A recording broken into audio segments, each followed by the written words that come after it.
வணக்கம். சற்று முன் கிடைக்கப்பெற்ற மிக முக்கியமான செய்தி ஒன்று வெளியாகி உள்ளது. ஸ்டாலின் கதை முடியப் போகிறது. திகார் சிறைச்சாலையில் அடைப்பதற்கான அனைத்து ஏற்பாடுகளும் மத்திய அரசு செய்து வருகிறதா? எல்லா இடங்களிலும் ஸ்டாலின் அவர்களது பெயர்தான் உச்சரிக்கப்பட்டு வருகிறது. ஒட்டுமொத்த இந்தியாவில் மிகப்பெரிய ஒரு மெகா ஊழலை செய்திருக்கின்ற அதானி அவர்களுக்கும் தமிழக முதல்வர் ஸ்டாலின் அவர்களுக்கும் தொடர்பு இருப்பதாக உச்சநீதிமன்றத்தில் வழக்கு ஒன்று புதிதாக நேற்று பதிவு செய்யப்பட்டுள்ளது. இதை பற்றி உதயநிதி ஸ்டாலின் அவர்களிடமும் பல செய்தியாளர்கள் கேட்டபொழுது மழுப்பியுள்ளார். தனியாக அதானி அவர்கள் ரகசியமாக சந்தித்திருப்பதும், தமிழகத்திற்கு அதானி அவர்கள் வந்தபொழுது போலீஸ் பாதுகாப்பு மட்டுமல்ல, அவர்களுக்கு அமைச்சர் கொடுக்கின்ற மரியாதையும் அவருக்கு கொடுக்க வேண்டும் என்று தமிழக அரசு சார்பாக காவல்துறைக்கு கூறப்பட்டதாகவும் தற்பொழுது செய்திகளும் வெளியாகி கொண்டிருக்கிறது.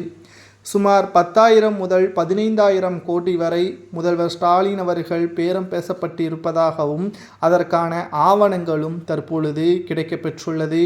மின்சாரத்துறையின் மூலமாகத்தான் இந்த ஊழல் நடைபெற்றிருப்பதாகவும், இதனால் ஒட்டுமொத்த அமைச்சராக இருக்கக்கூடிய செந்தில் பாலாஜி, உதயநிதி, மு.க. ஸ்டாலின் உட்பட அனைவரும் விசாரணைக்காக அழைத்து செல்லப்படுவார்கள். கடந்த 3 ஆண்டுகளாக திமுகவை ஆட்சியை நாம் பார்க்கும் பொழுது சட்ட ஒழுங்கு சீர்கேடு, போதை மருந்து கடத்தல், கள்ளச்சாராயம், மேலும் கொலை கொள்ளை சம்பவங்கள் அதிக அளவில் தமிழகத்தில்தான் நடந்து வருகிறது. மேலும் இதை தட்டி கேட்கக்கூட அதிகாரங்கள் காவல்துறைக்கு இல்லை என்றே கூறலாம். ஒட்டுமொத்தமாக திராவிட முன்னேற்ற கழகத்தை பொறுத்தளவிற்கு அடாவடியும் கட்ட பஞ்சாயத்தும் திமுகவின் நிர்வாகிகள் செய்து வருவதால் காவல்துறையினருக்கு வேலை இல்லாமல் போய்விட்டது என்றே கூறலாம்.